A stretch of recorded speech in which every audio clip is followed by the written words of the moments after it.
Let's hear some welcoming remarks by Professor Alfred Oteng-Yeboah from the University of Ghana, chair of the IPBES Advisory Board and former IPBES Bureau member. Thank you, Nada. I chair the Advisory Board of IPBES, and I'm speaking from Accra, Ghana, which is presently very sunny. I note that the gathering, virtual gathering now, has a purpose. And from my point of view, I see it as a way of helping to cement the concept of science policy interface in the hearts of our young people. Now, this concept, that is the science policy interface, has gained increased popularity as a result of the publication of the Millennium Ecosystem Assessment in 2004, and which eventually also led to the establishment of IPBES in 2012. And the science policy interface actually attempts to couple scientific facts with policy purely for national development. Now, the need for cooperation as well as collaboration between and among scientists and policy workers and policymakers cannot be overemphasized. It has engaged government and the UN multilateral environmental systems and agreements in order to overcome the challenges in the current transformative drive towards the 2030 global agenda and the 2050 vision of the Convention on Biological Diversity. I am particularly proud that the efforts made by IPBES and supported by YESS, which refers to the Young Ecosystem Services Specialists, is bearing fruit. These networks have actually brought us together, and I am very, very much enthused, and I welcome the initiative, which is very much also appreciated.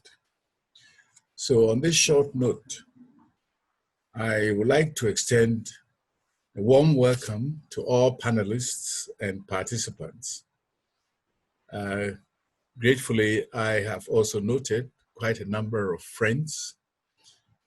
My working colleague, Professor Watson, whom I have worked with for a very, very long time, and all the other panelists who are also going to be speaking to us. So I am believing that the young people for whose knowledge this is, or for whose information this workshop has been established, will pay particular attention to words of wisdom that are going to come from these panelists. So thank you and feel welcome.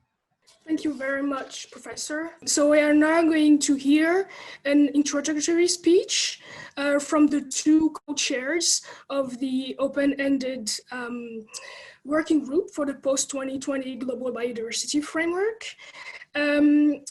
So from Mr. Basile van Havre and Mr. Francis Ogwal.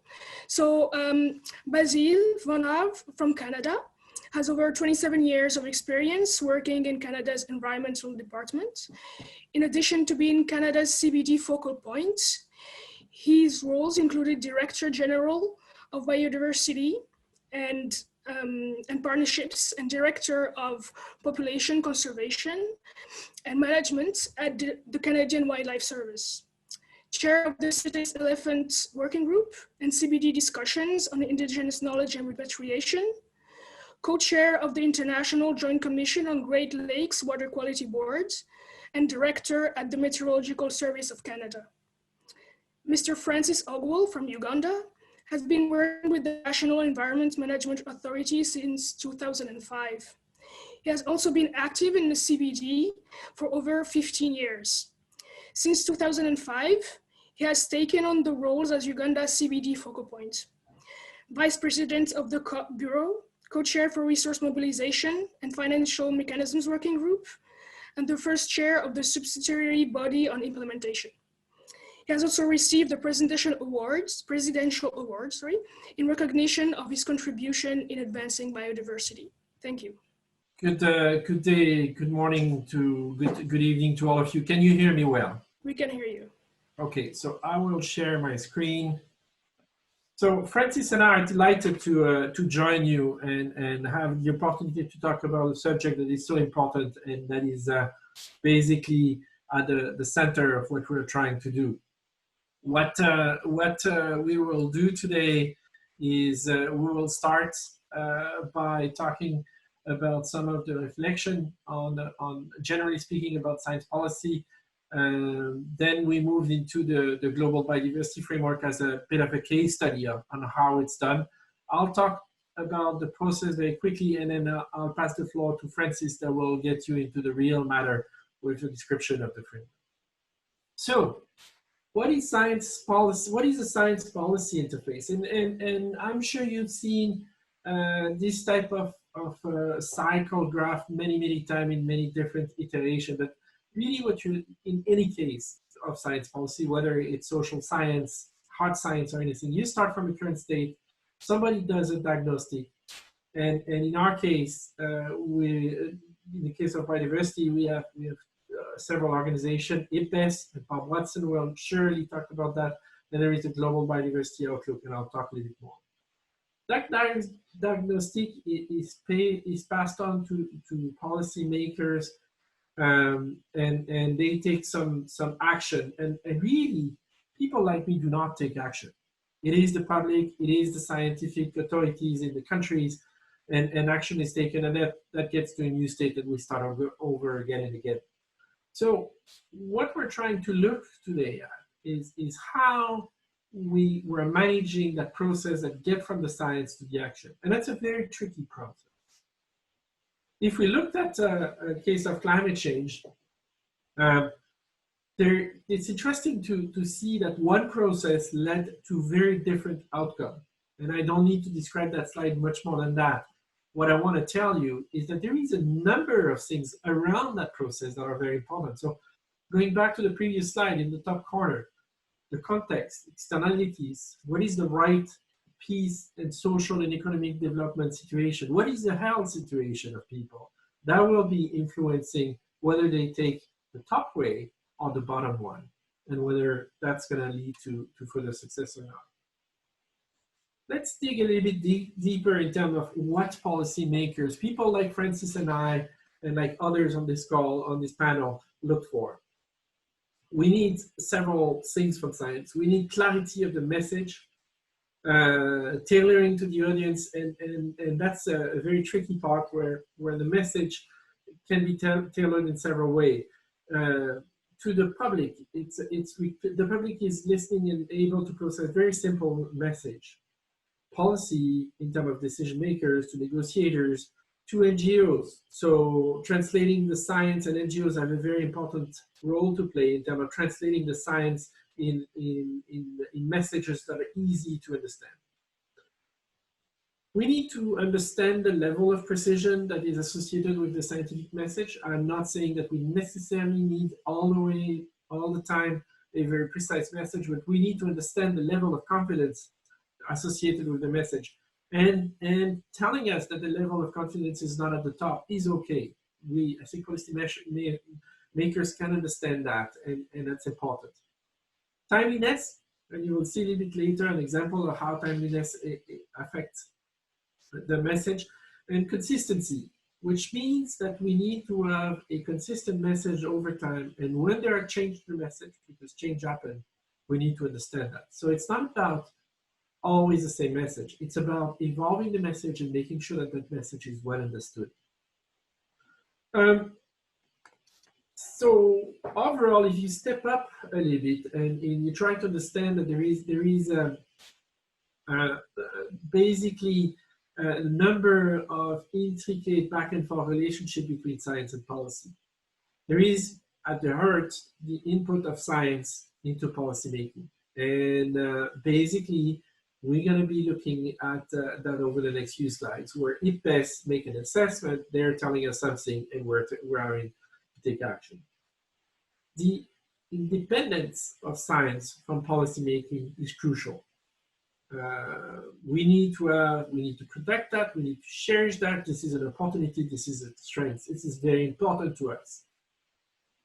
Let's remember also that science policy interface is an iterative process. It's a two-way street, and it's an ongoing dialogue.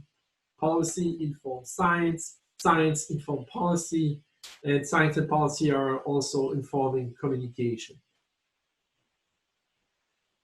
A few ideas on the way forward, because as a young scientist, you want to look at that, is I think we're at the point where we need to have convergence between the various stream of work, and it's great to see Bob here because he, I think, has embodied convergence over the last few years, and I think we need more of that.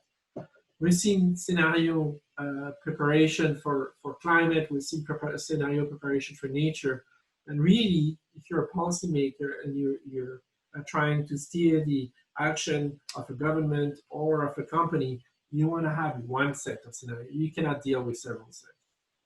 Integration across discipline, understanding. I think some of us are more familiar with physical science and biology, but we need to move to integrate social science and other area of science.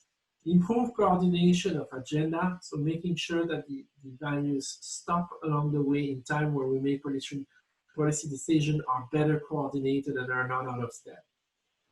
And when we step back the science from the global level, global assessment reports, to responding to specific questions about the recovery process for a certain species, or how we make a certain decision about land management at the local level, we need responsive science and is tailored to the issue at hand. And that often is a different type of organization, one that is more closely associated with organization and government.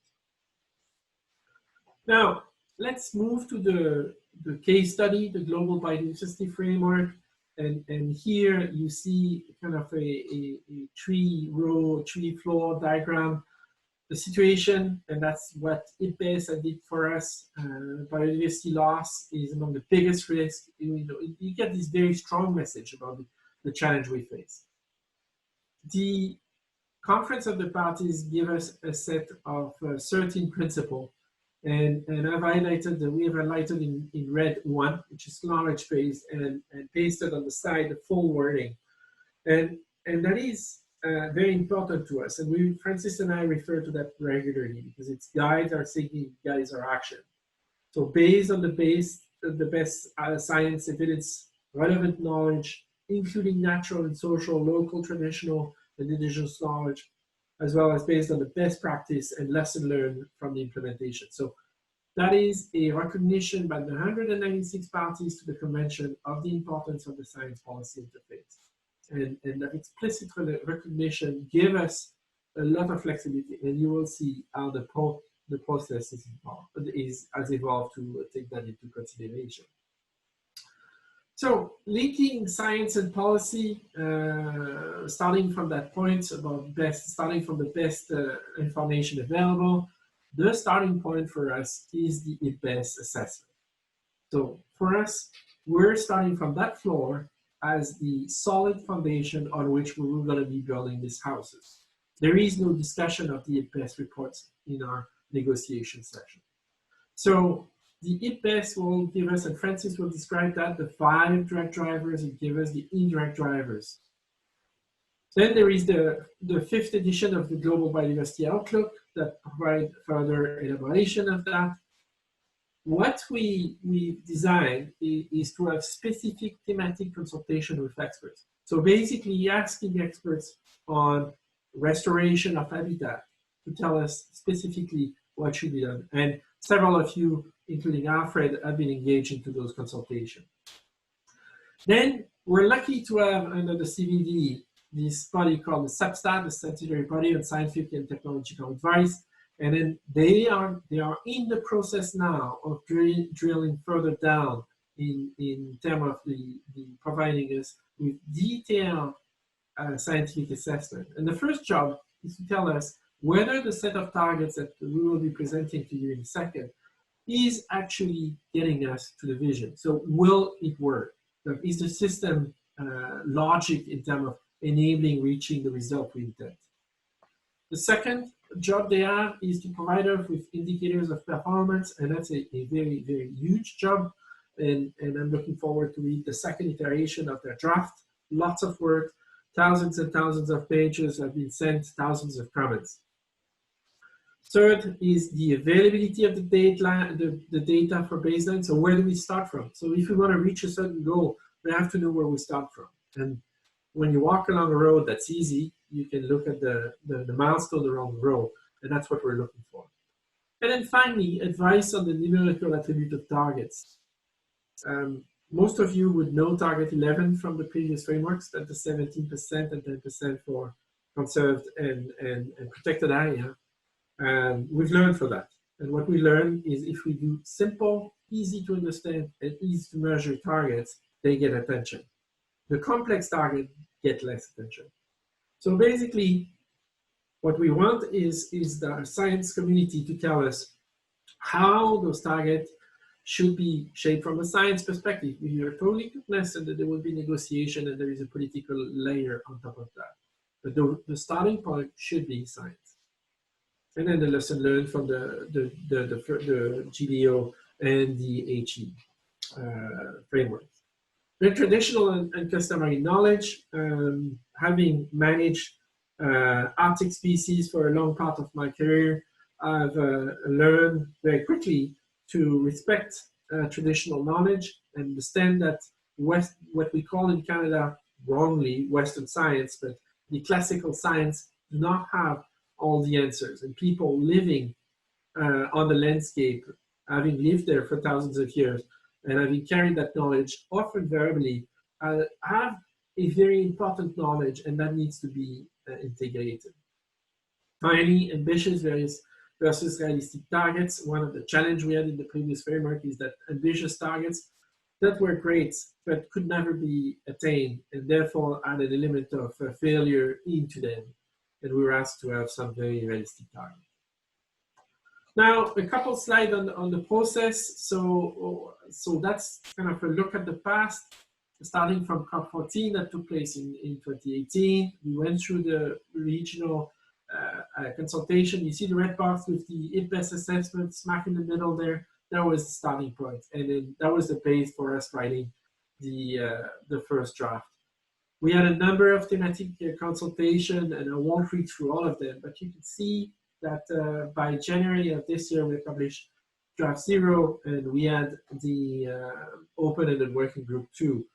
And as you know, now I'm going to switch to the following slide and show you where we are. Take all that with a grain of salt. Like we're planning, and Francis and I have the very difficult task working with parties, the Bureau, SAPSTA, and SBI, to try to put together a process, and every week there is an event that causes us to change the planning. But overall, the architecture is the same. As you have the two subsidiary bodies that are the next step, and they will start their work sometime in January, and hopefully, and they'll provide the advice that I described earlier. That would lead us, together with the remainder of the thematic work that is currently underway. Sustainable use just completed. Synergies is ongoing, and ABS will start soon.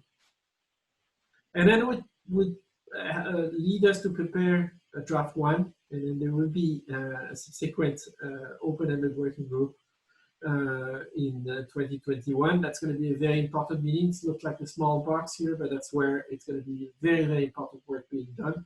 And that will lead to a conference of the parties where there will be further work. So this completes my part of the presentation. I pass the floor now to Francis, who will take you through the bigger part of the presentation. Francis, over to you.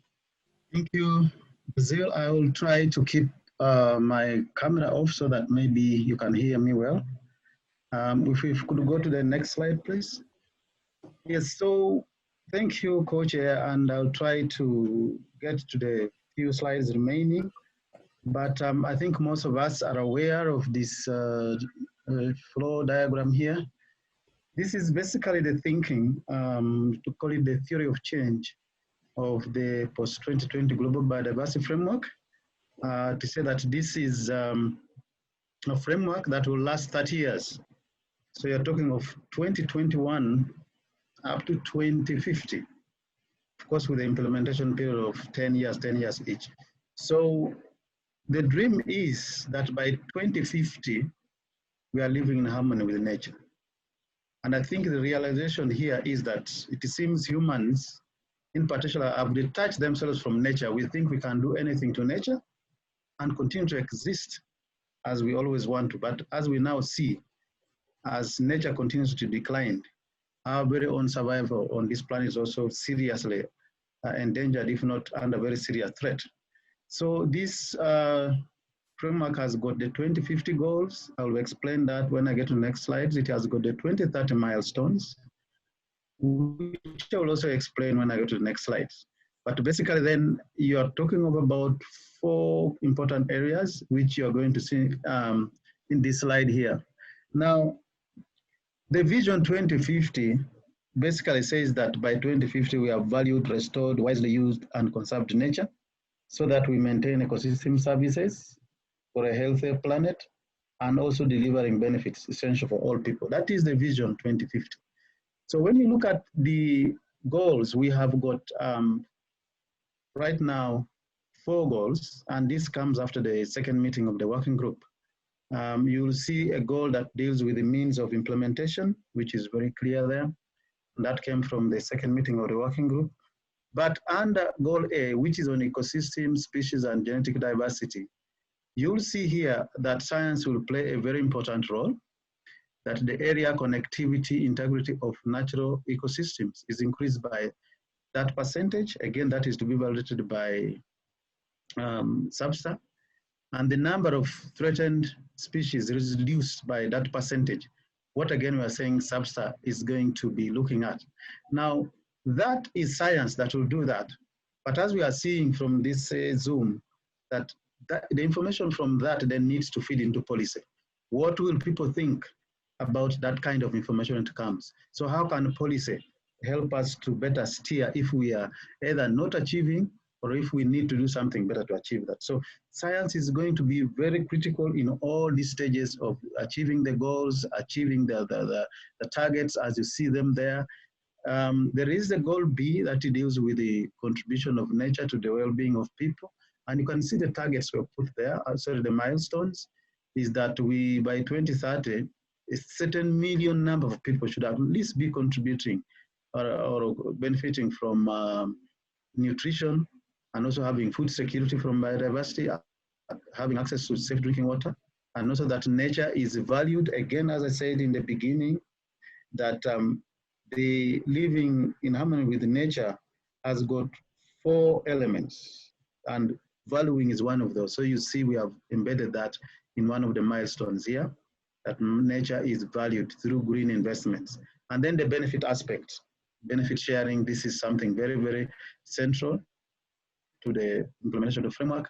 And the other last one deals with the means of implementation. And we are saying that by 2022, there should be means of implementation, financial resources up to 2030. And then from 2030, again, we should have got the means to implement at 2040.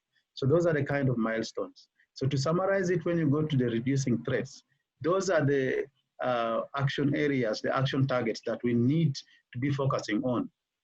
You see, number 1 is to deal with the spatial planning, restoring ecosystem.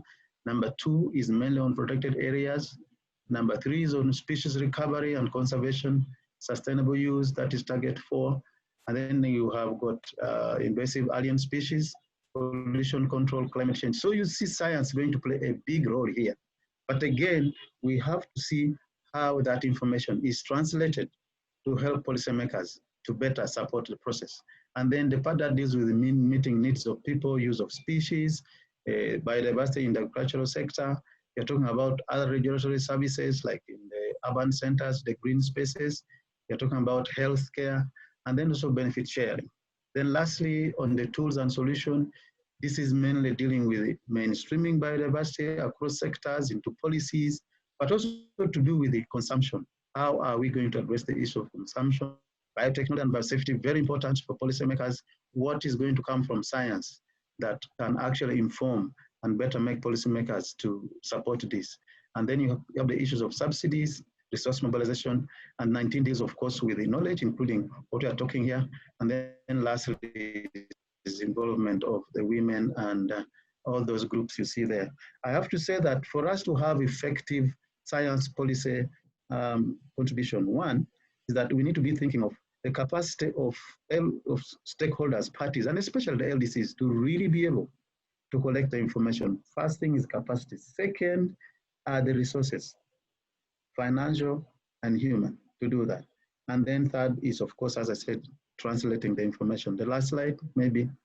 So this is basically the last one, I think, and to deal with the section in the updated draft that deals with the implementation mechanisms, support mechanisms. You have got resources that needs to be mobilized, capacity, as I said earlier, we need to have them in place. Knowledge, scientific cooperation is going to be very important. I think this discussion really talks to that. Then the enabling conditions, I mentioned that as well under target 20. You're talking about IPLCs, gender, intergenerational equity. Then how do we work with the other MEAs, the synergies, the subnational and local governments, mainstreaming, we've mentioned this.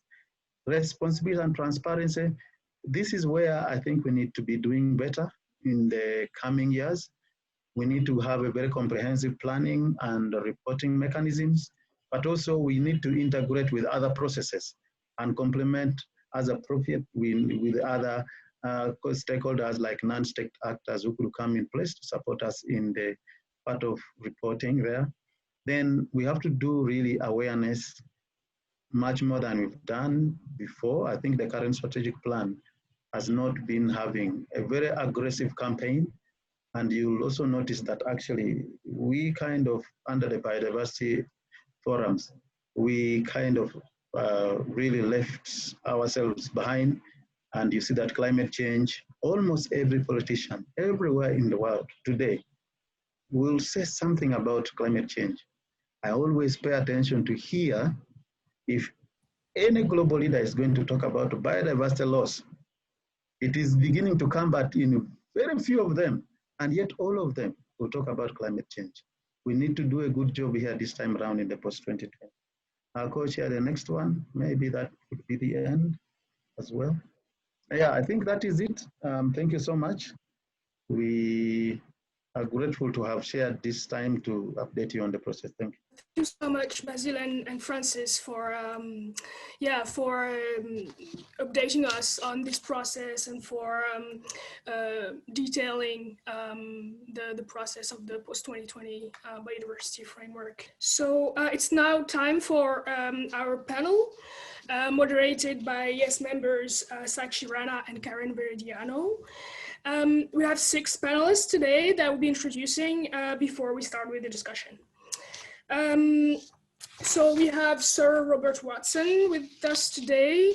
His career has included scientific advisor in the Office of Science and Technology Policy at the White House, chief scientist at the World Bank, chief scientific advisor at the UK Department of Environment, Food and Rural Affairs, and strategic director for the Tyndall Centre in the University of East Anglia in the UK.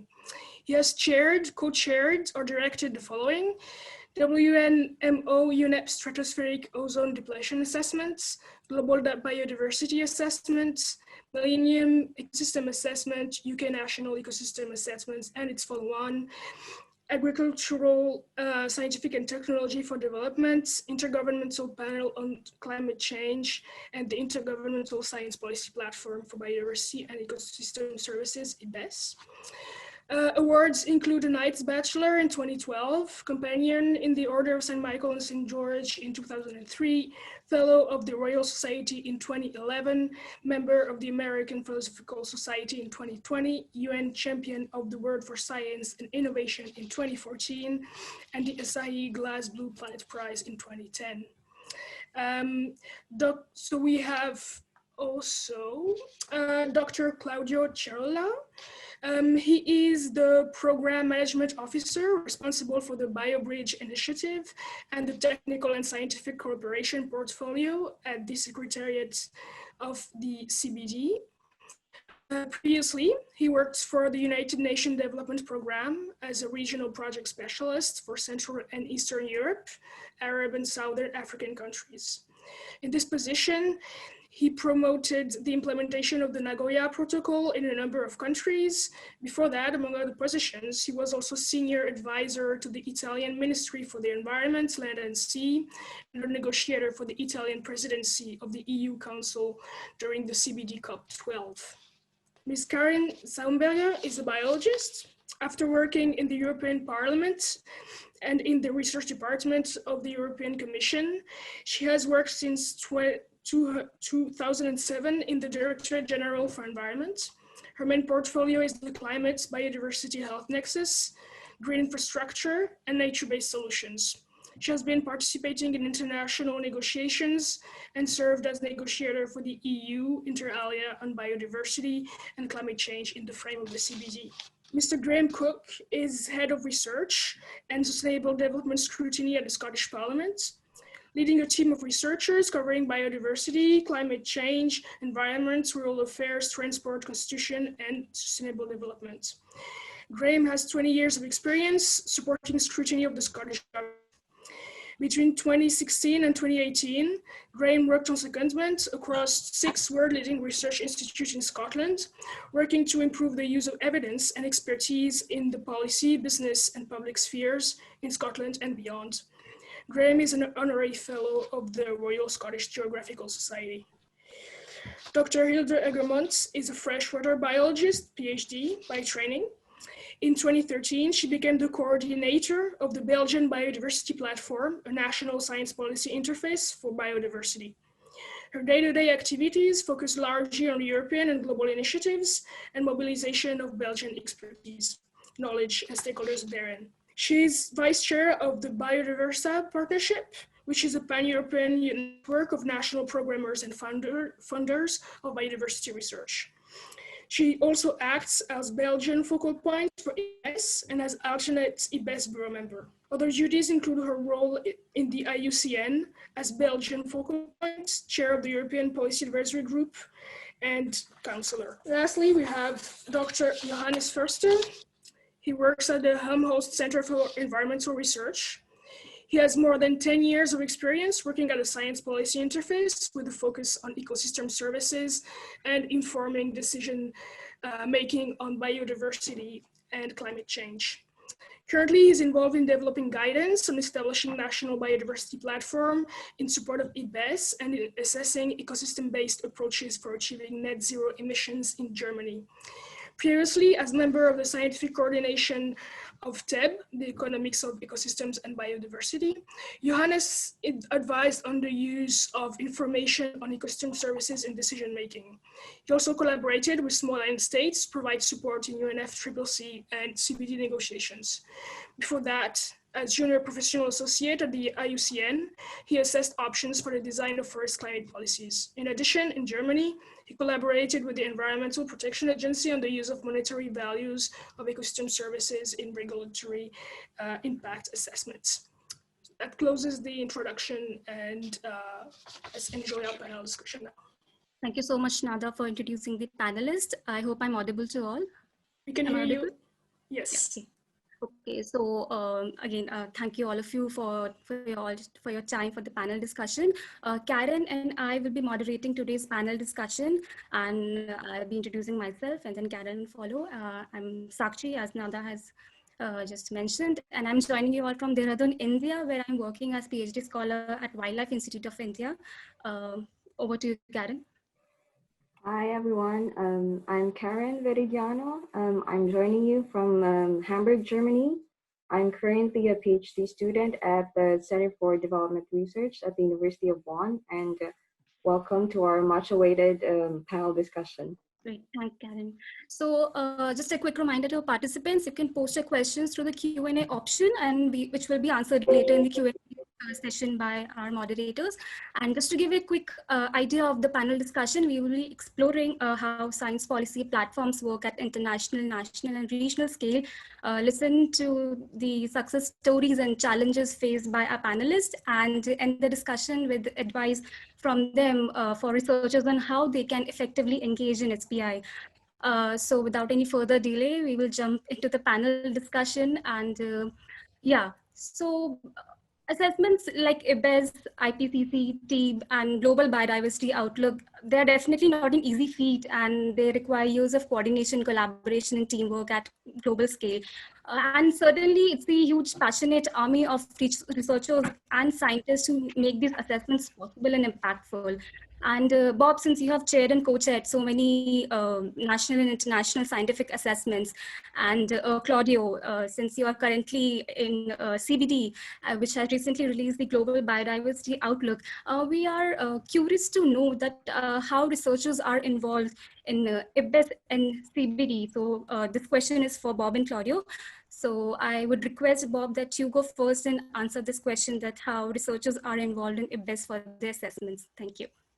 Thank you. Given climate change, biodiversity loss, land degradation are global issues, but also play out at the local, national, and regional scale, the first thing is it's critical that we have scientists from all around the world. It's the only way that you can get credibility of governments all around the world. Secondly, we need to make sure that we have all the right disciplines. We need natural scientists, social scientists, humanities, lawyers, business people. For biodiversity, land degradation, and the impact of climate change, very important to include indigenous and local knowledge. Therefore, we have to work with indigenous peoples and local community. Gender balance, incredibly important. We need people from different stakeholder groups, universities, intellectual think tanks, governments, and the private sector, but they must all participate in their individual capacity. They're not there to represent a government or a private sector, etc. It's also important to make sure we have young people involved, early career researchers. They may just have finished their PhD.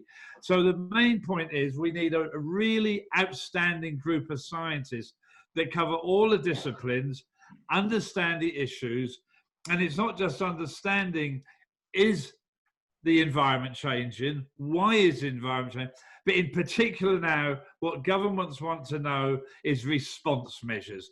What are the options they have to change the financial and economic system? What options do they have for multi-sectoral planning? What are the options for individual and collective action? In other words, how can we have transformative change? Very simply, when there is an IPBES or an IPCC assessment, governments and scientific organizations nominate experts to become part of these assessments. The Bureau or the multi-expert panel of IPBES then choose those experts, keeping in mind the balance that I've talked about. So the first thing is experts have to be nominated. They are then selected in their individual capacity. Thank you, Bob, for the description. Wonderful. Yeah, it's actually very fantastic feat, like how IPBES brings together scientists from all over the world, and definitely it's not easy to coordinate. So yeah, hats off to the organization. And now, Claudio, can you just tell about like how the same thing, like how researchers are involved in the assessment in CBD? Thanks. Yes, thank you very much, first of all, to IPBES for the kind invitation. It's a great pleasure to be with you with such an impressive slate of panelists and with all the scientists. So in terms of the CBD, perhaps, of course, you have mentioned the GBO, but I would like to pay the attention perhaps to answer on 3 points in particular. So looking at the institutional mechanism, at partnership, and also the outreach activity in relation to the science policy interface. First of all, as the co-chairs of the open-ended working group for the post-2020 Global Biodiversity Framework have already mentioned, the institutional mechanism that is responsible for providing scientific advice to the Conference of the Parties, that is the governing body of the convention, of course, in relation to the implementation of the convention itself, is the subsidiary body on scientific, technical, and technological advice, also known as SABSTA. SABSTA comprises government representatives that are competent in this specific field, and it provides assessment on the status of biological diversity, of the type of measures taken in accordance with the convention, and it also responds to questions that the Conference of the Parties may put to SABSTA in particular. On the contrary to what Professor Robert Watson was mentioning earlier, in this case, the parties are representing their governments, therefore they are not expressing their recommendations and the negotiations in SABSTA in their individual capacity, and therefore it's a body that makes political recommendations, and there is a political negotiation that underpins the deliberations. SABSTA has met 23 times to date, and it has produced 240 recommendations. And when such recommendations are then endorsed by the Conference of the Parties, they become decisions of the Conference of the Parties, and therefore become applicable in member states.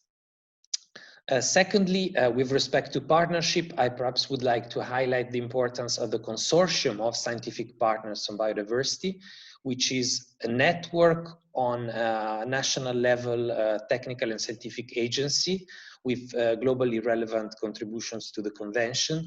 And primarily this participation to the consortium is established through a memorandum of understanding which is signed between the scientific organization and the Secretariat, and they provide then capacity building of developing countries, promoting and offering information, tools and services to parties.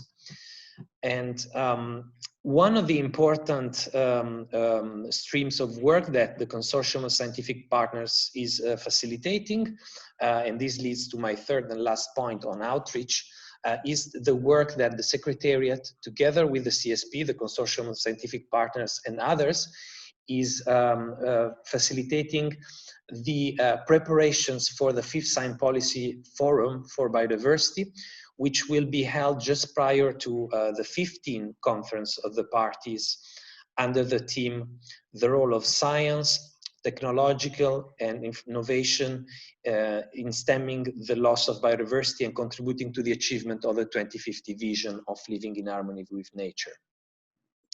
So basically the Science Forum is going to be held in conjunction with the 8th International Conference on Sustainability Science that is spearheaded by the University of Tokyo Institute for Future Initiative. And there will be a joint session between the two events. And also importantly, on the first day, this is planned over the 3 days prior to the COP. And the first day it will be dedicated to sessions for young scientists. The overall outcome of the forum is expected in the form of a joint statement on the main outcome of both events, which will be presented to the COP plenary, as well as through a summary report, which will be made available as an information document.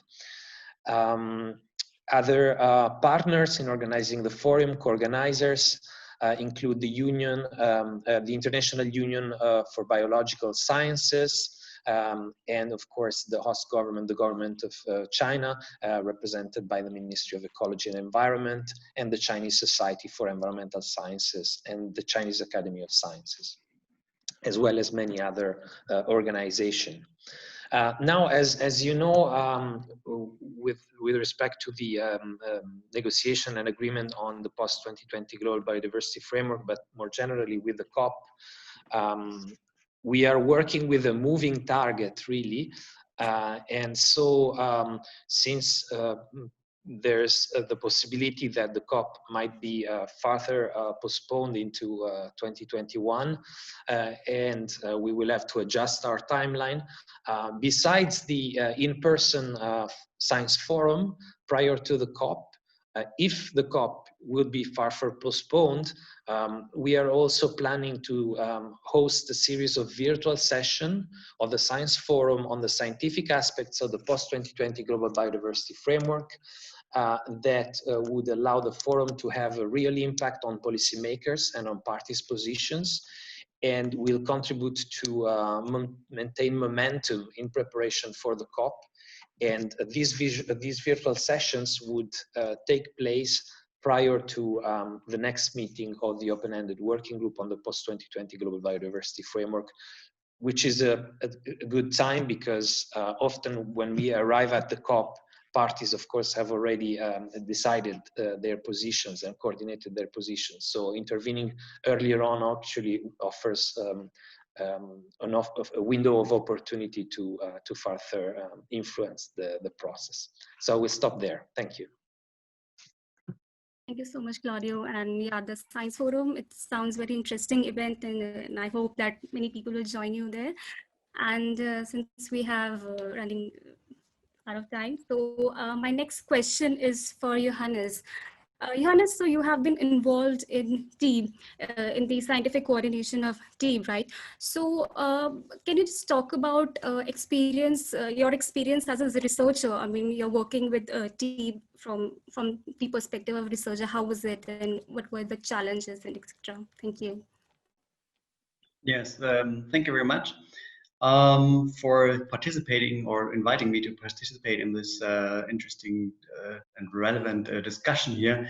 And I think the crucial learning experience in TEEB was really to target the purpose and of the use of the information, and to target the information needs from a perspective of decision makers.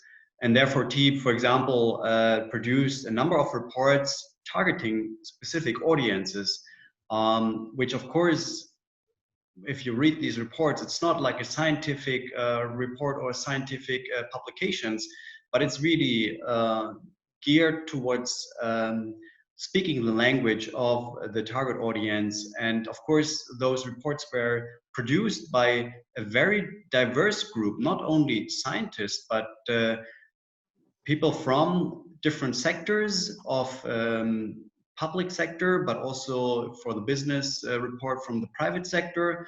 And this experience in itself was really,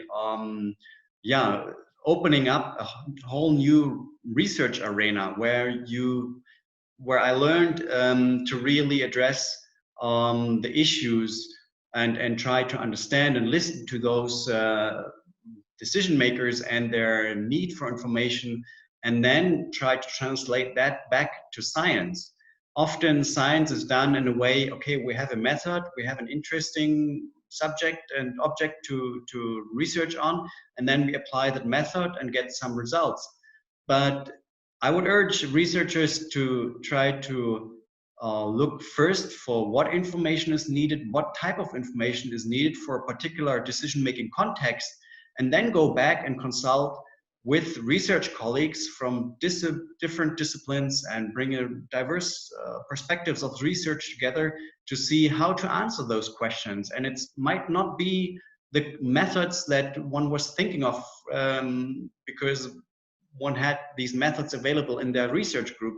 Maybe one would have to reach out to different researchers and disciplines to answer those questions and to produce relevant results.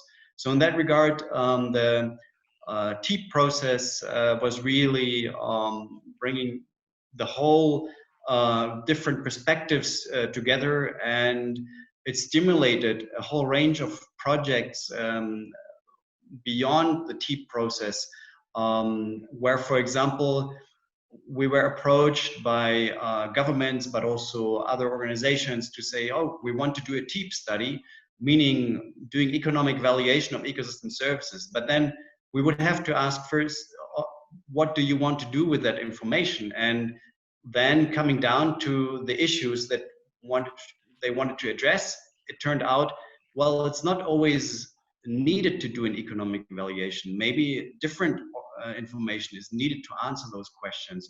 And with this, we also developed an approach called ecosystem service opportunities, trying to look at where does information on ecosystem services really can make a difference and inform also policy instruments. And in this regard, I think TEEP has opened up a new area of interaction of scientists and policymakers in the area of ecosystem services and biodiversity. Thank you so much, Johannes. And definitely, I agree to your point that we really need diverse perspectives and people from different backgrounds for to find innovative solutions. Like IPBES is also trying to bring together, people from as many different disciplines and knowledge system as we can. So definitely, this is the way to go. And I thank Bob, Claudio, and Johannes for this segment. And over to you, Karin, for the next section. Thanks. Thank you so much, Bob, Claudio, and Johannes for your experiences in terms of navigating the science to policy arena in terms of the national level. Now we try to move slowly into the regional and national levels. Bearing this in mind, we would like to ask Hilde and Karin in terms of what do you think would be the role of research in terms of the development of different biodiversity policies at the regional level? Thank you, Karin. Thank you, colleagues. It's a pleasure and honor for me to share this virtual platform. Let me start with a quote of Edward O. Wilson. In his book in 1998, Consilience, he wrote, "The world henceforth will be run by synthesizers, people able to put together the right information at the right time, think critically about it, and make important choices wisely." I think what E.O. Wilson wrote there more than 20 years ago is ever so more valid today, where we have even more knowledge, a flood of knowledge, and yet we need to connect the dots. Knowledge is our biggest asset to tackle the planetary emergency we are in, but knowledge alone does not make things happen. That has been shown by the past, and it will not change in the future. When do breakthrough happen? And let me illustrate this now with 3 examples.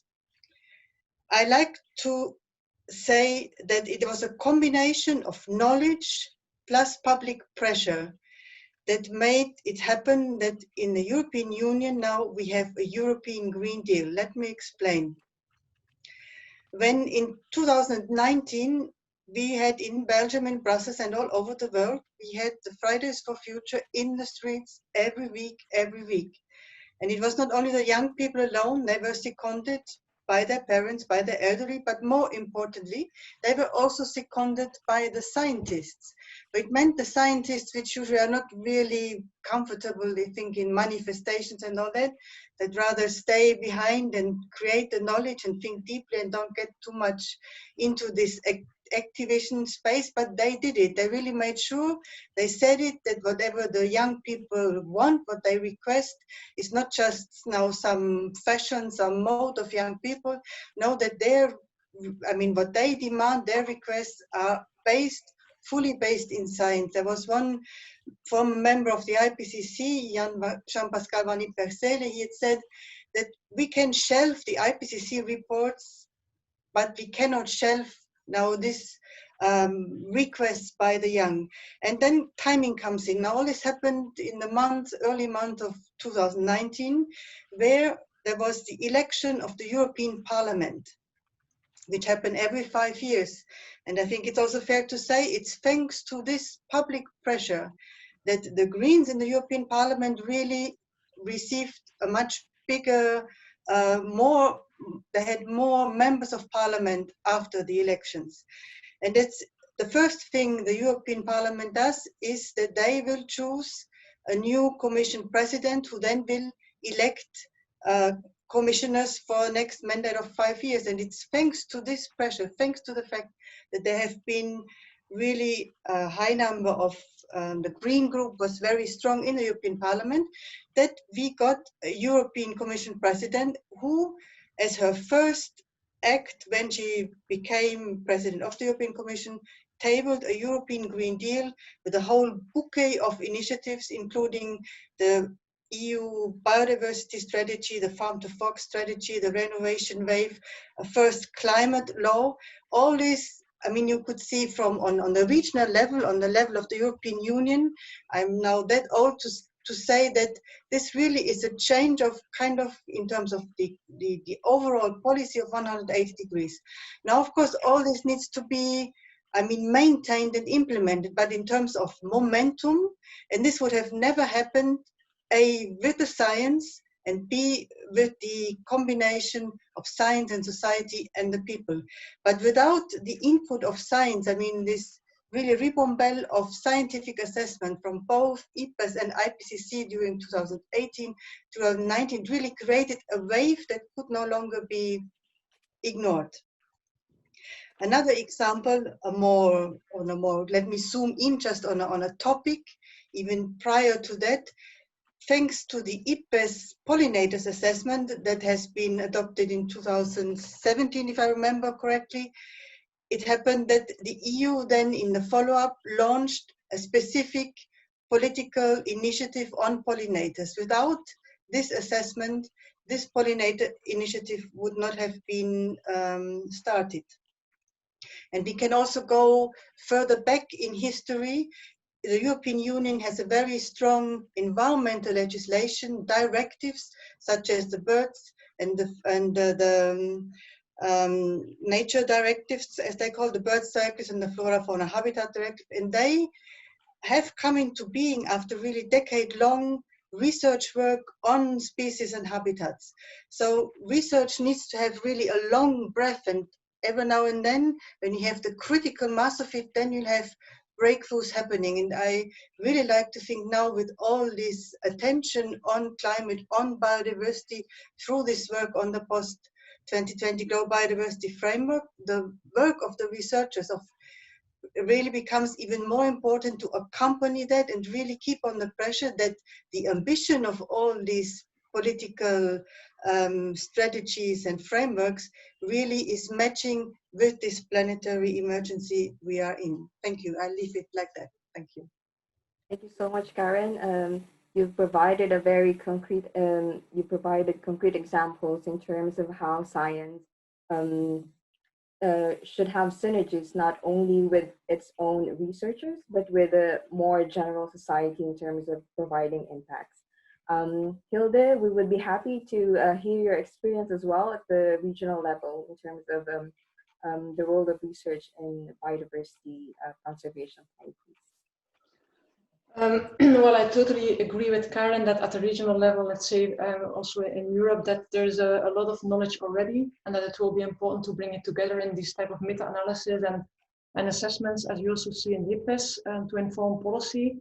But at the same time, I do believe also that there's still a lot of knowledge gaps and research needs in the context of, for example, nature restoration, nature conservation, developing new tools to complement traditional conservation approaches.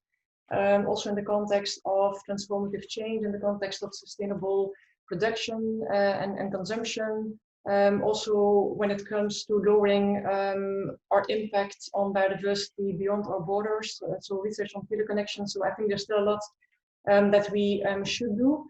But now also to come back maybe to the what was mentioned by Basile in terms of it's a two-way street with science feeding into policy, but also policy shaping research needs. For that reason, I think it's also very important that research programming itself happens in co-design with policymakers to make sure that research that is currently being funded is truly assessing policy needs. And I think in Europe we have some very good examples where you can see this co-design basically throughout the research development process when we develop a common research agenda. We do that together with indeed the European Commission, but also with national and regional funders. We do it also when we implement the call for proposals. We shape the topic of the call together with policymakers. We also provide tools for the applicants to make sure that they can collaborate with policymakers and that they know exactly how to do that and how they can have the greatest impact. And so, yeah, I think all these type of activities, the co-design is equally important when we talk about science feeding policy. I think it's indeed a two-way street throughout the research development process. Thank you so much, Hilde, for highlighting the importance of co-designing the different policies in terms of what the researchers should be studying or doing research into. Now I would like to hand over to Sakshi because as I've said earlier, from the international level, we go down to the more specific levels in terms of how science and policy intervenes and have synergies. So over to Sakshi. Thank you, Karin. Yes, so at national level, so we have Hilde from Belgian Biodiversity Platform, and we have Graeme from Scottish Parliament, who is involved with SPICE, Scottish Parliament Information Centre. So I would like to hear from you to Hilde and Graeme that like these success stories and the challenges behind your platforms. So Hilde, can you please first go and talk about your experiences with working on this platform? Thank you. Thank you. Maybe to explain a little bit how we try to do the science policy interfacing. We do it first of all by acting, for example, as a national focal point in several science policy interfacing initiatives, such as the IPBES, but also in boundary organizations, such as the IUCN. And we engage, for example, in coordination bodies and councils and policy advisory committees of different initiatives. So that actually gives us a clear mandate to reach out to our research communities and also ensure indeed proper information flow from science to policy and vice versa.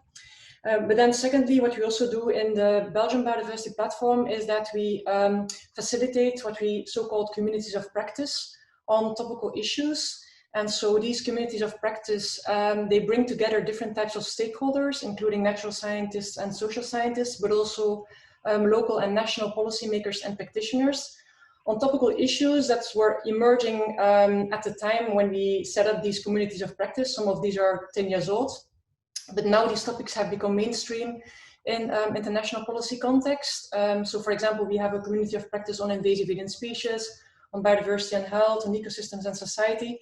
And so that also means that when there's a specific question coming from, for example, from the IPBES, we know exactly what network to refer to address the question. Another thing that is very important for our platform is open data, support to open data, because we believe that is key to properly assess the issues at stake. And it also allows us to contribute to national and subnational assessments on biodiversity. So for example, we are now currently assessing to what extent we can implement a Belgian IPBES-like assessment. And then I think maybe in terms of challenges, although we are already existing for 20 years, we are still funded on a 4-year basis. So basically this also means that we have a lot of challenges in terms of sustainability. But I think we can also turn that into an opportunity because it also means that we have to stay awake and adaptive to an ever-changing context. And I think that is also, in fact, a strength of the team. Another difficulty is to illustrate our impact, to showcase impact. That is not an easy thing. It's also a problem that many science policy interfacing platforms are facing. And then maybe the last challenge is also the fact that we strongly depend actually on people with very specific expertise and networks, and they are very hard to replace if people leave. To my knowledge also, there's no courses to learn how you can do science policy interfacing. Most of us were just thrown in the job, and I dare to say that we just learn by trial and error, and sometimes it works and sometimes it doesn't.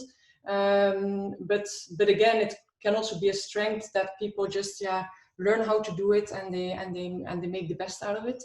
And then the last thing is for Belgium, science policy interfacing on biodiversity is a difficult thing to do because we have a very fragmented policy landscape with different types of competences between federal and regional ministries, which sometimes makes it difficult to find the correct entry point and also the timing to influence decision making. I will leave it here. Thank you. Thank you so much, Hilde, for the perspective. Definitely, you do require some specific skills to work in SPI, and I really admire that you guys are trying to adapt yourself as much as you can. And then over to you, Graeme. Can you just talk about your experience from SPICE, like how things work? Yeah, thank you. Sure. Thank you very much, and hello everybody. I just wanted to kick off with a basic point really, which is it's important to understand, to know who you're talking to and who you should be talking to as well. It seems a basic point, but I think it is quite fundamental. So I work for the Impartial Research Service in the Scottish Parliament, which is a devolved legislature for Scotland, one of the 4 nations making up the United Kingdom. So I work for the Parliament, not for the government, and that's an important distinction. And you'll find these models one way or another in most of your countries. So the role of the Parliament is to scrutinise the work of the Scottish Government, to hold it to account for its decisions, to approve its budget, and to make the law of the land.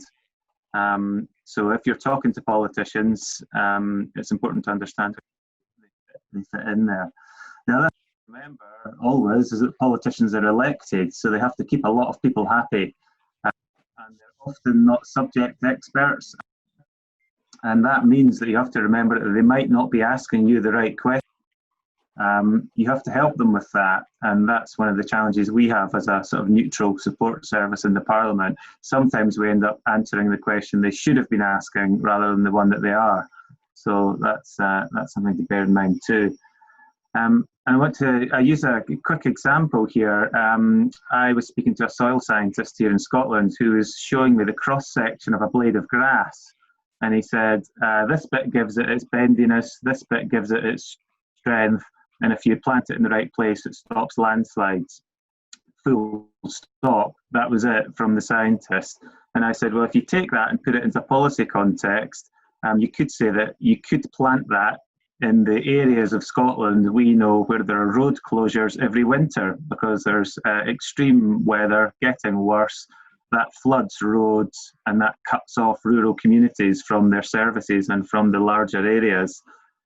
If you get that right and you plant it in the right place and you plant the right type of plant, you can mitigate climate change, you can enhance biodiversity, but critically it means that the Transport Minister doesn't have to stand at that road every year apologising for the fact that it's closed again. So you've got triple wins there, and another one in that there are social and economic benefits for those communities as well. So that's a live example. The politicians in Scotland are grappling with some biodiversity indicators that are going up, some that are going down, and issues around things like competing multiple interests for land use, ownership of land being a particular issue, wildlife crime, some iconic species being killed because they take other species which other people want to shoot for sporting interests and so on. A lot of these can be competing interests, but what we have seen in Scotland is that the idea of the climate and ecological crises being twin crises is something that's more in the parlance and conversation now. Success factors for us in the Parliament are about improved scrutiny and policy and so law.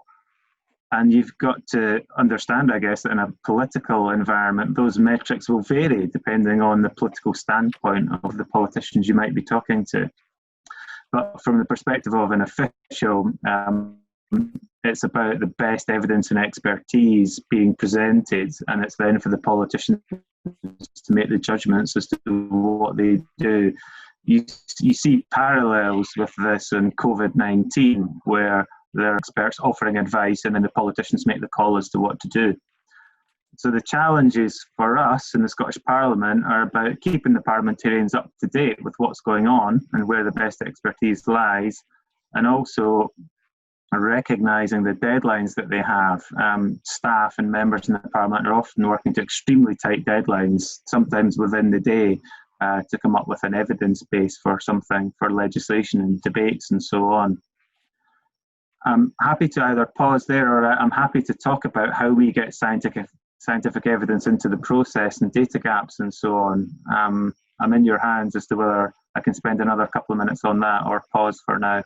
So Graeme, just a couple of minutes, not more than that, because we're short of time, but definitely would love to hear how you involve researchers and scientists in the whole process, and how is it like easy to work with policymakers and answer all their questions. So yeah, as briefly as we can.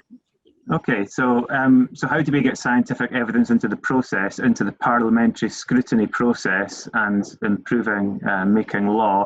So there's the official sources that you would expect, UN, government, UNFCCC, public bodies and so on. But we always have to be mindful of the standpoint of who's producing it, whether they have a particular axe to grind. Scientific literature, yes, that's true, but more often than not, synopses of scientific literature. Certainly for us, we don't have time to keep up with academic journals, and even if we did know what was in all of them, we wouldn't have time to read them. We would often not have time to read the abstracts, and so that's a challenge. I understand that. But what we find is that there are researchers, say in Scotland, who let us know what they're doing, what they're working on, and they're also able to time it well. So they know when something is coming up in a parliamentary committee or a particular debate or something, and they're able to say, this is coming up and you might want to use it in one of your briefings or something. Sometimes things come out of the blue that we don't expect. So we had climate strikers outside the Scottish Parliament, and actually the politicians wanted to bring them in. And it happened at the same time the IPCC were meeting in Edinburgh, and we had a meeting between young children, the IPCC and a parliamentary committee. And that was kind of random, but it was the sort of thing that generated interest for the politicians in these issues.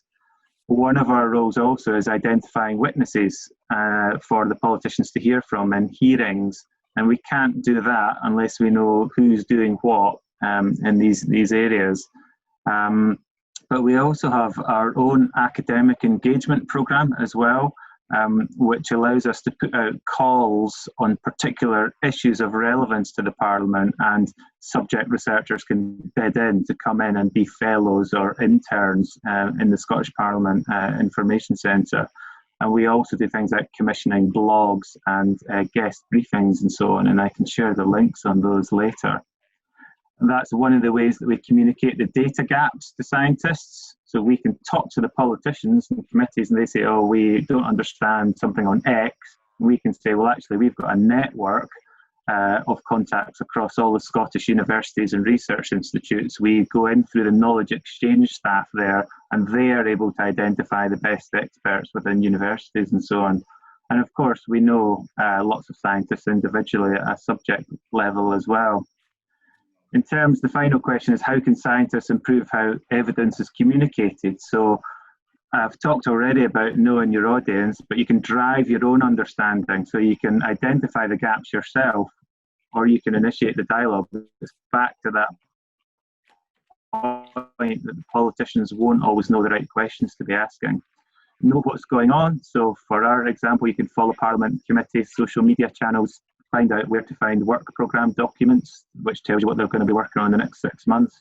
If you work in a university or an academic institution, talk to your knowledge exchange staff, because they are professionals in this. So you don't have to do it all yourself. They can help you on that journey. Pitch to the right audience. Talked a little bit about that before. Get the timing right. If you produce the best output in the world, but it's a day late, you know, that law has just passed, the committee has just finalised its report on something, then it's not going to get the traction. And I'll give you a live example of that. I was working with the Parliament's Environment, Climate Change and Land Reform Committee just this morning on a green recovery report from COVID-19. And they finalised that pretty much this morning. So if something comes in this afternoon which says, you know, I've got a silver bullet on something which is a fantastic idea, that part of the journey is already gone. There'll be other ways you could feed it in, but, you know, get your timing right. And the final thing is, make sure that your submissions are short and easy to read. Work on the expectation that if you're sending these things in, it's not always going to be a subject expert who's reading it, whether it's the politician or the officials that are supporting them. Great, thank you for the great tips, Graeme. I'm sure participants will learn a lot from that. And okay, so talking about scientific, the exchange between scientists and policymakers. So we have Bob, who has held the positions of scientific advisors at US and UK government, and then we have Claudio, who has been a scientific advisor to the Italian government. So we would like to hear from both of you, like how was your experience of working with policymakers at national level? And we'll start with Bob. Can you please talk about your journey, about your experience and the differences between US and UK government? Like, how was your experience with both of them? Thank you. Thank you. I'll try and keep it short. I had a superb experience, both in the US and in the UK, of working with politicians. In the US, I worked largely with people like Al Gore and other senators and congressmen that were very environmentally positive. In the UK, I had two wonderful secretaries of state, Hilary Benn as one of them, and again, a really superb person that wanted knowledge. So in both cases, in the US and the UK, one would complement international assessments like IPCC and IPBES with national assessments. So I co-chaired two UK national ecosystem assessments. They cost several £1 million each. They involved hundreds of scientists in the 4 countries in the UK, England, Scotland, Wales and Northern. They were demand driven. I had user advisory groups each time that had the scientific committee, the scientific community, government members, private sector, NGOs, and other members from civil society. We made sure that we coupled the issues of climate change, biodiversity, and land degradation together. Each government department in the UK had a chief scientific advisor. So every minister would know what all of us were saying about climate or biodiversity or land degradation. So it was, and we met every week to talk about the critical issues of science and policy, basically. So we advised on policy, we did not make policy. Also, in both countries, crucial are congressional hearings, and in the US, both Senate and House, and in the UK, of course, parliamentary hearings. So there are many, many ways one can use science and get science into policy. One would also work with, in America, the US National Academy of Sciences, and in England, the Royal Society. So I had a wonderful experience in both places, basically, but I had politicians that cared about evidence, cared about truth. I know many other politicians have already decided what they want policy to be, independent of the scientific evidence. And so it really depends who you work with. Thank you. Thank you so much, Bob. And over to you, Claudio. Please share your experience. Yes, thank you. Well, in my case, I've been working primarily as a technical assistance provider, working with regulatory instruments at national level. So I'm taking off my CBD hat now and just talking about a little bit about past experience and what I think I've learned in that. And I think it's first of all, it's very, very encouraging to hear all the best practices and positive experiences from some of the previous panelists. I'm thinking of Scotland, of course, Belgium, and Professor Watson experiences as well. But at the same time, I believe it's very crucial to acknowledge the capacity gap that some other countries are facing on many aspects of implementing biodiversity policies at the national level, including, of course, the issue of having a proper mechanism set up to uptake the science policy interface. So there are different capacities, and the challenge might be to target those who have less capacity than others. In terms of the kind of institutional aspects that I think are important, and I just resonate here the messages which have already been put forward by previous speakers, I believe, there is a need to understand as a scientist what is the window of opportunity that you have to intervene. You need to clearly understand what are the reform processes that are ongoing at the national level, what are the governance and monitoring mechanisms that are activated, and what are the most relevant policy and legislative instruments and their goals, and how can your research findings contribute and speak to those goals. Because clearly the example of Scotland, where there's a mechanism to actually trying to reach out to the scientists and make a call for providing that evidence is not necessarily there in all countries, but all countries do need to fill their data gaps. So there is also a direct kind of responsibility and advocacy that the scientists can do to reach out if the mechanisms are not as advanced as the ones that have been described earlier.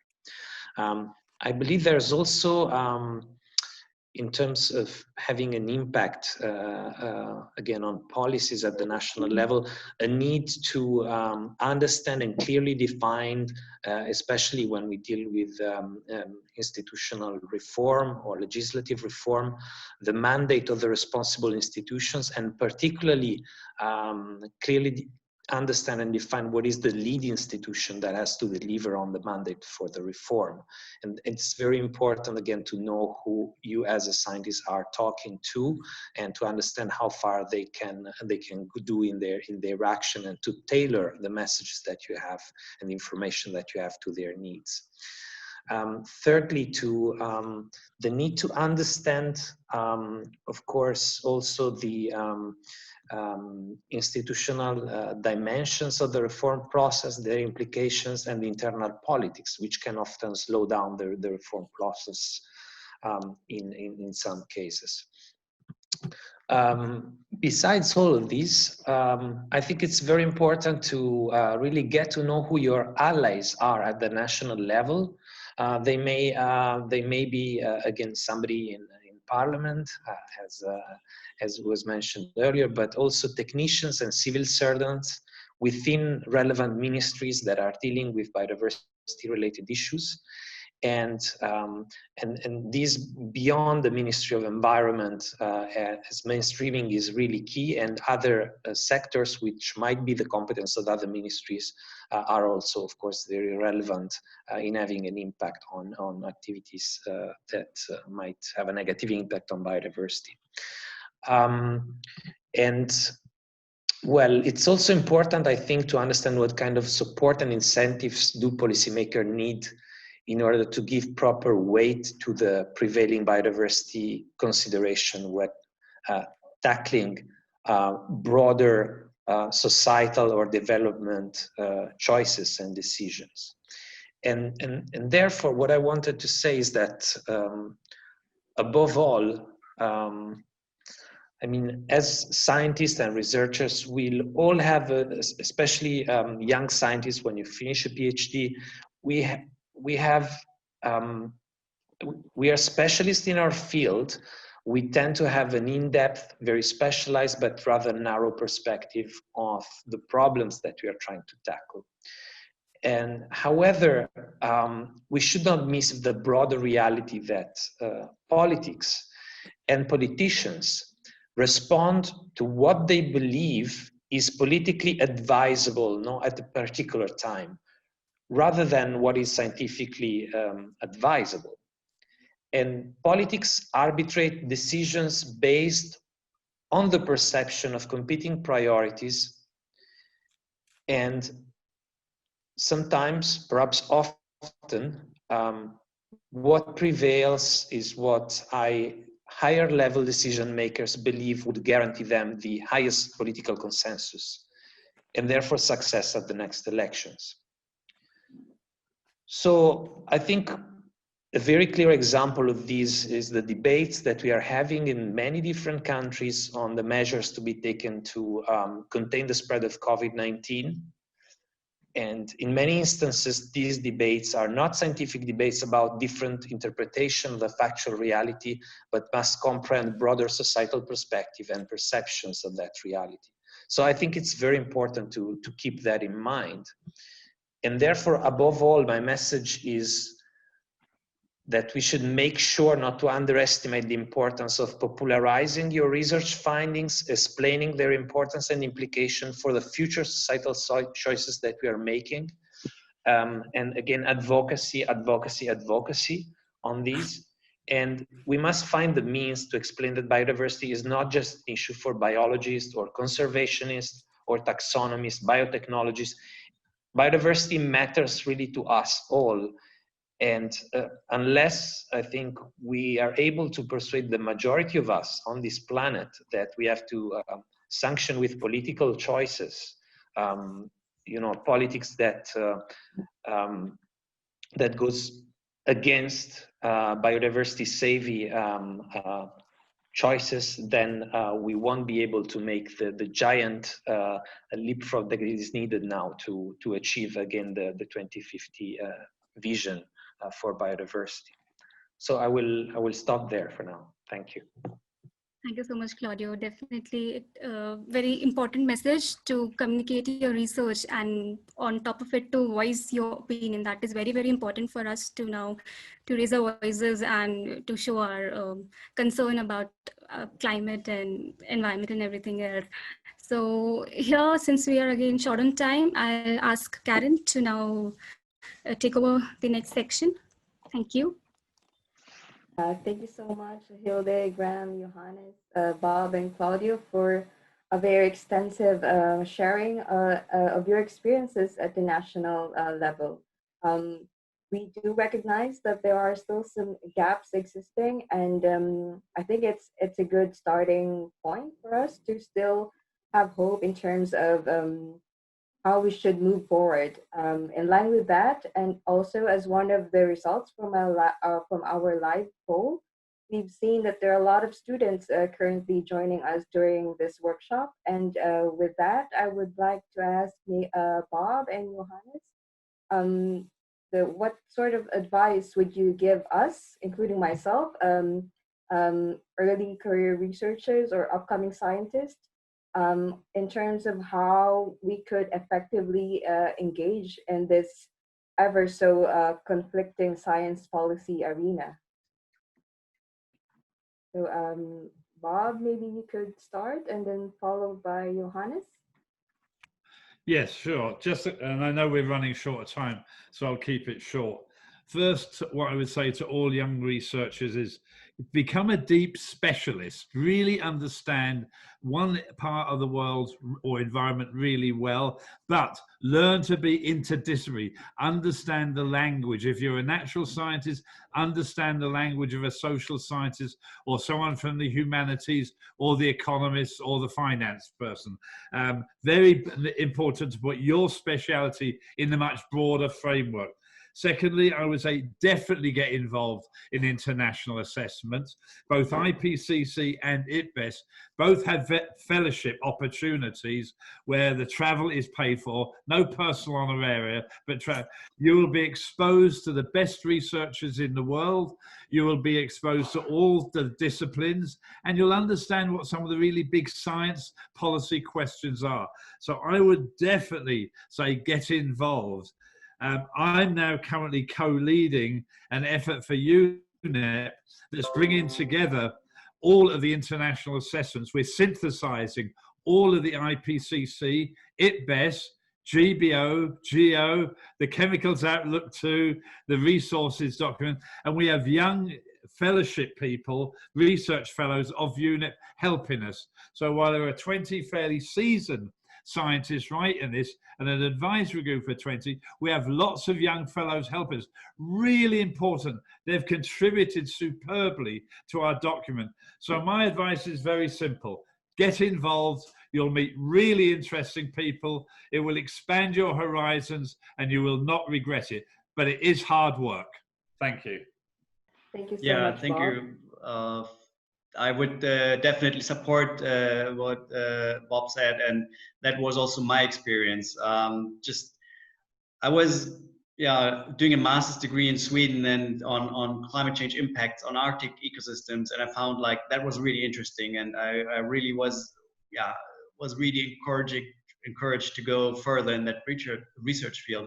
But then I found I also wanted to do something about it, and instead of actually continuing with a PhD in that area, I decided to take another master's and go more into science policy, and did an internship with IUCN, leading to a job at IUCN. And all that was really like bringing so much insights and experience on the job, on the work that I was doing with definitely the people I met. And then I went back to the science and did my PhD later on. But I think it is important that you follow your interests and your heart, and be open. You have to expose yourself. You have to get out of your comfort zone, and then you meet challenges, and you will meet people that help you to understand those challenges, and also to expose yourself to in these interdisciplinary processes where sometimes you don't have the answer, but it's okay. You have to know where to go and find the people that can provide you the answer. And too often in the academic field, we have the attitude that, well, you have to go through all this process until you grow up and you become, the grown up at some times, but then it's too late. You have to engage early, and that will help you to shape your research. You will ask different questions when going back to your research, when you have been involved in a science policy process. And it doesn't necessarily need to be at international level. It can be also at local level. Exposing yourself to these also hard questions decision makers are asking. And these are relevant questions. It's for sure that sometimes in science it's easier to stick to the scientific questions because you have the methods and the papers you can read and so on, and it's all nicely set up. But if you go outside, step out of the building and into your neighborhood and talk to decision makers there, they will ask tough questions about climate change and how to tackle it, about development, about these trade-offs in decision making, economic, social, and resources are scarce, what to prioritize, and finding convincing answers to that. And I think also acknowledging that there is uncertainty in in the information that we can gather, but we try to be honest and to be an honest broker, like a knowledge broker. That is a very that's a task of scientists that brings a lot of responsibility. To be a knowledge broker, that's kind of like we have to select also what type of information, what type of research findings can we present in a short summary to a decision maker. And when you talk to them, you cannot present all the findings. So it's really also what Karin said earlier, like a quote from Wilson, really like this skill of synthesizing and bringing it to a package that the people and the decision makers can handle. That is definitely a skill that you will not learn in science. You will learn that when reaching out to decision makers. All right. Thank you so much, Bob and Johannes, for those very inspiring advice. I guess for us young scientists or upcoming scientists, it's a little bit hard to see that, but hearing based from your experiences and how you've dealt with those kinds of challenges, I would say, is quite uplifting and inspiring. So we really thank all of our panelists today for sharing all of your diverse experiences and challenges that you have encountered along the way. But please hold on tight because now we're slowly shifting to the more intensive question and answer. So now I will try to shift back to Nada for this part of the workshop. Indeed, we are now going to shift to the Q&A session. So it will be moderated by WABES members Esther, Kathleen, and Abdul Wahid. Okay, the first question is directed to Karin from NITA, and she's asking, what do you think early career researchers who are yet to establish themselves professionally, groom themselves to connect to science and policy? Thank you for the question. In fact, as a young researcher, if you are really keen and if you are also prepared to take a certain risk, because in a researcher's career, I think it's still unfortunately like this, that kind of the policy work is not yet really fully rewarded as a researcher. However, I think it would be very rewarding if as a young researcher you try perhaps to work directly with a politician as an assistant or in any other way.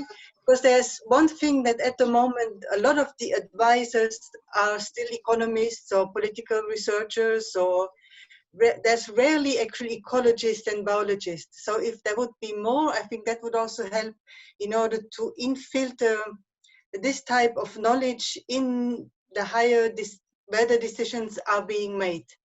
Now, I mean, as this was a choice I've done myself, and I have to admit that I never found my way back to research. Now, whether is this good or bad, this is probably something else. But as an advice for a young researcher who would really, I mean, also considering the very particular situation we are in, getting to make things moving fast, I think in your respective countries, if you try to identify people who have influence and try to work with them. And at the same time, just as Bob already said, get involved in these various assessment circles that are ongoing, and also perhaps get involved in, so that you do not lose the track for research, get involved with consortia research projects, so that you really widen your scope, your interdisciplinary research as well. But for the, I mean, to make things moving directly, I think there's nothing can kind of replace the really direct relationships. And I think the more we would have biologists and ecologists advising policymakers directly, but in a way, like Bob also has explained, I mean, he has done this on the highest level, but this happens on all levels. So I would encourage you to do that as a young researcher. If I were young back again, I think that's what I would do. Thank you. Thank you for your answer. I hope that this answer answered the question of Nita. The next question we have is directed to Sir Robert Watson from Shankar. Is asking, how can young researcher and early career professional from developing countries be involved in scientific assessment like IPBES assessment so that they can develop their capacity and at the same time can influence scientific policy process back home? As I said, both IPCC and IPBES do have opportunities for early career researchers to participate in the assessments. Typically, it will be 1 or 2 early career researchers in each chapter of an IPBES or IPCC assessment. It's advertised normally, at least in IPBES, when these opportunities arrive. You would actually need your PhD advisor, or if you're already a young researcher without a PhD advisor or master's advisor, you would need their support. But very easily, please apply when these positions are advertised. They're highly competitive, but take the opportunity.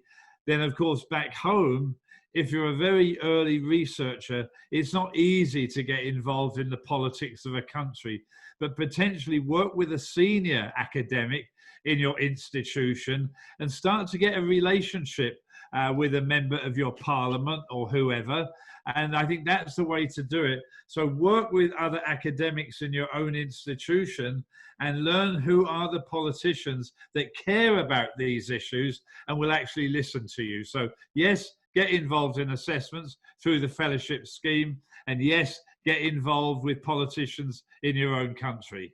Thank you, Sir Robert. The third question will be from Abiodun, and it's asking, there are many research that has been conducted. How do we ensure that all this knowledge and solutions are not kept on the shelf by policymakers? Are there any mechanisms to ensure recommendations are implemented, especially in developing countries? We can't be sure. What we do know is that scientific knowledge is an absolutely necessary but not sufficient condition for evidence-based policy making. We can't tell governments what to do. We can't tell the private sector what to do. What we can do, though, is put the best scientific knowledge in front of them. We can give them what are the options to become more sustainable, to address climate change, to address loss of biodiversity. We can tell them what options they need to take to avoid climate change or to avoid loss of biodiversity or land degradation. But at the end of the day, there are other considerations. I unfortunately live in a country at the moment that doesn't care about environmental issues. Our current president, who is up for re-election today, does not believe in climate change, doesn't care about the loss of biodiversity. So it doesn't matter what I say or the scientific community, it will at this moment in time fall upon deaf ears. So as I said earlier, I've had wonderful experiences working with politicians that do care about it. So what we need to do is we need to elect politicians that care about the issues and then establish a relationship with these politicians so they know what the evidence is, they know what their options are. But to be honest, a lot of knowledge does sit on the shelves. This is why we have to get a relationship with government policymakers at all levels, local to national. We need to work with the media, and we need to work with actually the private sector, who are very powerful. We need all stakeholders to work together. Thank you, sir. The next question is open to everybody. Maybe someone can answer. It's answered by asking by Lisa. It's saying, it sometimes feels like biodiversity policy is not limited by scientific knowledge, but more by the coherent policy action and mainstream of the issue across different sectors. How could this be improved in the future? Basile, can you try to answer the question of Lisa, please? Thank you, I'll take this opportunity to continue a little bit about the comments made earlier by Bob and by Claudio, and perhaps it triggered some thought about. And then Bob had talked about the many political person he worked with in the UK and in the US. And I've had the honor to work very closely with politicians here in Canada, and perhaps not as close in other countries. And a good science policy interface is one where there is respect from both sides. I think in a sense, when you have success, when you have politicians that recognize the value of science, but also scientists that recognize the importance of democratic institutions. So a world where the decision would be made by scientists directly without any interference of politicians may not be one that we really want. Our citizens have put in place institutions, and those institutions are important. And at the end of the day, they are the one accountable in front of Parliament. And it's important for us to reflect that. And I found that Graeme Cook earlier talked about his role in as advisor to Parliament, and that's in those of us working in Westminster system, that's a very important role, and I think that's a role that cannot be played without understanding and respect for that. So I think science is an essential and necessary component of decision making. But that's only one. And then the overlay that politicians add to that is also a very important one. So I realize that in several places in the world at the moment, there is indeed a rejection of science, and that's unfortunate. And I realize also that in several circumstances, politicians do not have respect for their functions, and they do not take the decision that are in the best interest of citizens. But those of us close to those decisions, I've seen many times politicians saying, I'm not going to get down in history as the one responsible for this or that. And when they start like that, you know they're not going to go for their election, they're thinking about something higher. So it's important for all of us to realize that, and those of us that work closely with politicians know how hard, and I have a great deal of respect for most people I work with, not all, but that's another message I wanted. So I apologize I've not answered the question, but it's something I've been pondering for a while and I wanted to get out of my chest. Thank you. Maybe I could. Thank you so very much. Maybe I could make one very quick comment. What we have to get across to politicians and to the public, the issues of biodiversity and climate change are not simply environmental issues. They are development issues, they're economic issues, they're security issues, social, moral, and equity issues. They're incredibly important for human well-being, for current and future generations. They affect food security, water security, human health, gender equity. So we must place these issues of climate change and biodiversity in a much broader suite of why we should care about these issues, way beyond just they are very important environmental issues. Thank you. Very interesting answers. Thank you. I think we can wrap up now. I wanted to thank you, Esther, Kathleen, and Abdul Wahid for this moderation of the Q&A, and to all the panelists that helpfully answered, and for your advice.